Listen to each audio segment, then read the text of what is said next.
Political insiders. And now our viewers are as well. We have a dedicated following of the political insiders. Look, the bloom appears to be fading from the presidential rose. Take a look at the president's approval ratings, really taking a major hit. The disillusionment that voters feel in this latest Marist-McClatchy poll. The president approval rating now falling to below 50% from December. That was shortly after his second term re-election. What's more, the number of Americans who take a dim view of his job performance is now higher than those who approve. So why are the president's poll numbers falling, and what's he doing about it? Let's bring in our political insiders. John LeBoutillier, former Republican congressman for New York, the only guy wearing green today. Pat Caddell, that doesn't count, Pat. Hold on, Greg. Pat Caddell, Fox News contributor and a former pollster for President Jimmy Carter. Doug Schoen, he too a Fox News contributor and former pollster for Bill Clinton. Yes, Pat has an addition towards the end of the show. Yes, he does. So wait for it, everybody. All right, Doug, does the president find himself in a political pickle here? Oh, absolutely, Greg. When a president's approval drops, and Pat and I were both in the White House when this has happened to two presidents. We worked for Bill Clinton, Jimmy Carter in his case. When that happens, it is very, very difficult to turn around a ship that is going in the wrong direction. And with the numbers up on the screen showing the approval at 45, the president knows that the sequestration is increasingly working against him. To have inflicted pain on the American people directly, ended the White House tours, threatened the Republicans, threatened the people of the United States. It's backfired, and now he's reaching out to the Republicans in a really last-ditch effort to try to turn around a situation that's gone wrong for him. He seems a little desperate, but Pat, look, is this just, does he really want a deal, or is this let's play charades? No, look, this is a tumbling poll race. This is a president, you look at him, when you're looking at him, he's doing one thing. When you're not looking, he's doing another, running off and raising money, attacking Republicans. You know, the character is about what you're doing when people aren't looking. But look, Greg, let me ask you a question. Can you ever remember a president of the United States that set out purposely to hurt Americans in order to achieve a political agenda? Well, that's what Dr. Ben Carson accused the president of yesterday at CPAC. Well, I'm sorry, he is. The White House tours, take this. He's doing the White House tours. He says, I didn't have anything to do with that, as anyone believes that. And worse, he spends more on his golf trip with Tiger Woods, the taxpayers do, than pay for the whole year. This is, let's screw the people so I can make them mad politically. And you know what? He jumped the shark and it isn't working. All right. Now, John, Obama is demanding another tax hike. Can Republicans really capitulate with that? I don't think they can. I think they already bent at the fiscal cliff on January 1st and voted this new tax increase on people making over $450. By the way, taxes are at the heart of his falling poll numbers, too, because we finally know that everybody has their taxes going up, not just rich people, right? The payroll tax holiday is over.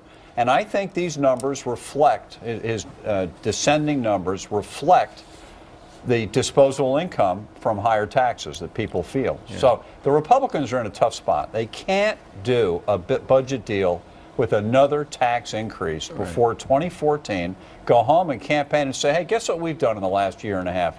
We've raised taxes twice. Broken our promise. All right, they can't do it. Let me put up on the screen the dueling budget proposals. GOP and Dems have come out. Here's the Republican. $4.6 trillion in spending cuts, balanced budget in 10 years. The Democratic proposal, no balanced budget whatsoever, ad infinitum. Cut the deficit by only $1.8 trillion through spending cuts and tax hikes.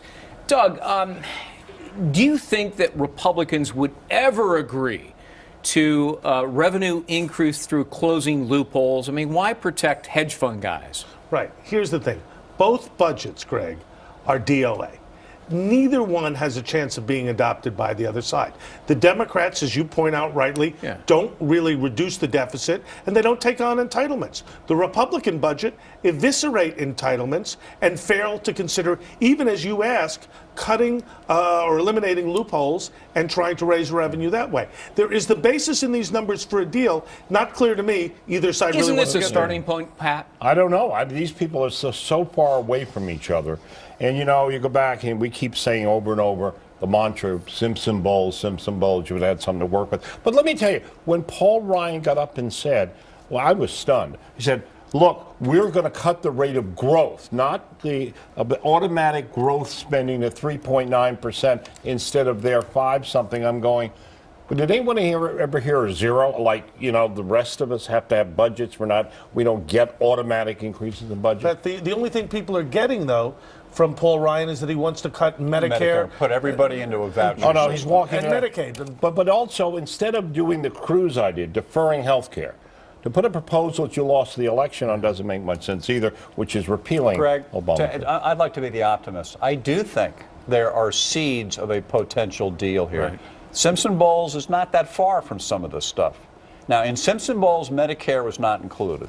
But we had the president the other day going to the Democratic House members and asking them to give him wiggle room politically. And what did they say, John? No. Well, They not said all- no. Well, but Nancy Pelosi said she was open to changing change CPI, which is for Social Security, how they Right. compute. That is the scariest term I have ever heard. Change CPI. CPI. I know it No, sounds bad, but basically it's rejiggering the index. This is, Right. this Saves is a lot all- of money. It's all Washington talk. When you start by saying, and this is the problem the country's having, till we get a consensus morally in this country.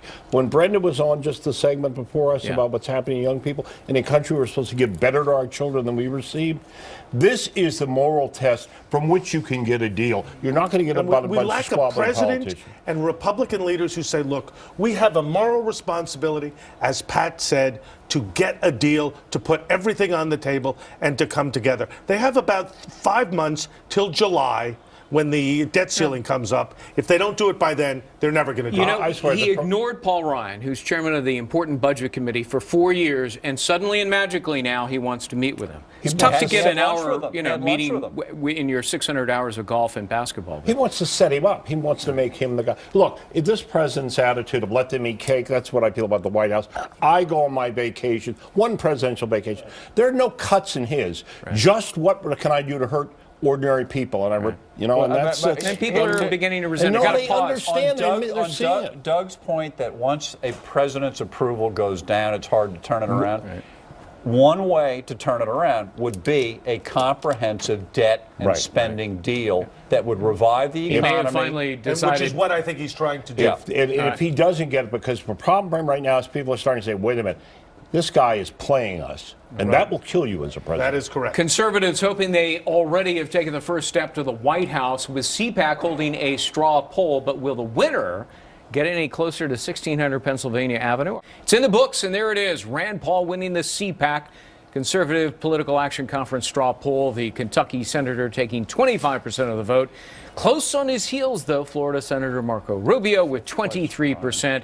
Rick Santorum, Chris Christie, Paul Ryan, all falling to double digits, failing to reach double digits, I should say. Is Rand Paul already a front runner for the ticket in 216? Let's go back to our political insiders, John LeBoutillier, Pat Goodell, and Doug Schoen. All right, Doug, what do you say? Yeah, I think at this point you'd have to call him a front runner, and I think it says something profound about the Republican Party. They want outsiders. You mentioned Ben Carson bringing the House down, Rand Paul with his 13-hour filibuster.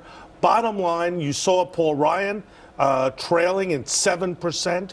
You saw that Jeb Bush didn't put his name into nomination. Bottom line, the Republican Party is dispirited. They want alternatives. Rand Paul is one of them. Take a look at this Rasmussen poll, Pat, because it's really astonishing here about Rand Paul. And this may be a consequence of what was a stunt more than anything else, his filibuster. But look at the numbers for Rand Paul: 67%, 52% for McCain, 45% for Graham. Who attacked him, the two. Yeah.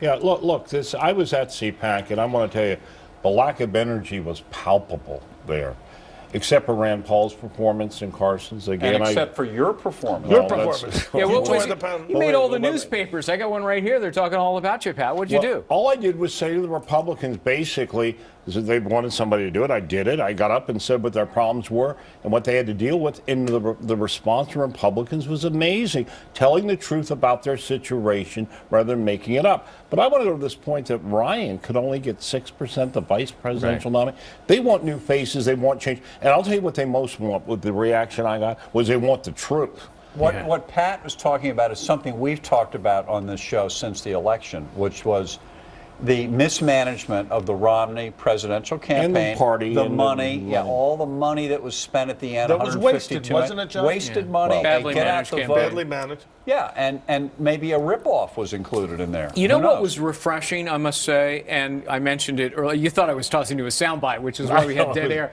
Dr. Ben Carson, now you may remember at the National Prayer Breakfast a few months ago, he lit into the president over Obamacare, with the president sitting right there. So here he is yesterday at CPAC. Take a listen. Let's say you magically put me, into the White House, and it's almost laughable, some of the things that I hear people say who criticize you. They say, he's a neurosurgeon, so he couldn't know anything about economics. It's not brain surgery.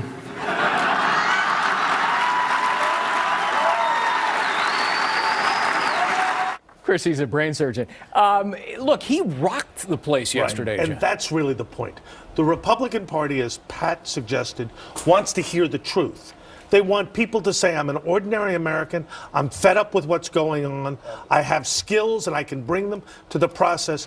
Ben Carson, Rand Paul represent a profound movement in America for new ideas, fresh faces. And drama. And let me say this, my friend, my childhood friend, my friend Born Beatty, said to me years ago with the problem with politicians where they didn't understand drama. Well, Rand Paul proved what a dramatic moment was.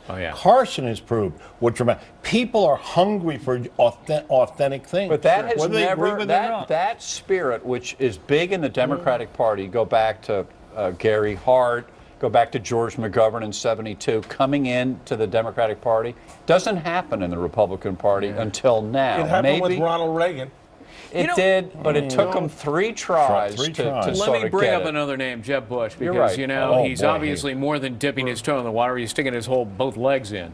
He went around the talk shows a week ago, and, he's done an op-ed. And there he was at CPAC, and yet, from our understanding, he's the guy who insisted he didn't want to be a part of the straw poll. But he'd have gotten cleaned up. He'd look like Ryan if he had. Yeah, Is that right? I think there was no enthusiasm. I think the Bush fatigue that the country we've talked about is even infecting the right here. Which is why they want to go for a fresh face like Carson or Somebody Paul. who represents the grassroots Tea Party sentiment, and that's not And just fiscal. anti-establishment. Right, I was going to say, it's not fiscal conservative only. It is anti-establishment. It was changed from the bottom up. But why not invite Governor Chris Christie, who Is that a mistake? Yeah, of course it's a mistake. Bob McDonnell should have. Yeah, but Christie the most. Christie he's the most popular governor of all 50 states. He has the highest approval rating, and he's a Republican in a blue state, and he is conservative, Does that and they don't want an him issue for the Republican Party? Do they need to be more inclusive? They better, because you can't win with just the Southern base. You can't be a minority party and exclude people who add to your message. Do they need to make a change on gay marriage, on immigration, to be more inclusive? I think they need to let people feel they're not against them, and more importantly, that they're for something, and particularly for growth, for opportunity, and by the way, and be the anti-establishment party of Main Street against the corruption, whether it's in Washington or Wall Street. Being a Washington party doesn't work for them, Pat as I is said. absolutely right. If they're going to get young people back, they need libertarians, and that means openness on social issues. Both these guys are right, Greg. And this whole CPAC thing was riven with jealousy, infighting, this McCain versus Rand Paul. Right. That's the sign of a party in decline when instead of uniting behind an idea, they're at each other's throats. They got 3 years to figure it out for the presidential, but it's 2014 for the midterms. And, Pat, put on your hat. Would Okay, you, I have please? to say this is my patron saint's birthday. Yet last night I was at the Hibernian Society of Charleston, the 212th year, and we had so many fans there who watched the show. And I'm here to wish you, and I don't do this only on St. Patrick's Day, look like an idiot. No, you Happy don't, St. Pat. Patty's Day. You have now jumped the shark. This is me Packadell. jumping the shark, but great fellowship there last night. It was wonderful. All right, I'll put it back. Everybody's Irish. You're Irish. Here he is. Everybody's Doug. Irish. Now there is somebody. O'Shown. But there was such fellowship. It was great fun, and I thank the girls, the Muse, for Our this. thanks to our political insiders. All three are full of blarney. Yes, as usual. You can get more from the political insiders every Monday at 10:30 a.m. Eastern at live.foxnews.com. And they will be back here next Sunday. Sans hat, we hope. You can also follow them on Twitter at FN Insiders.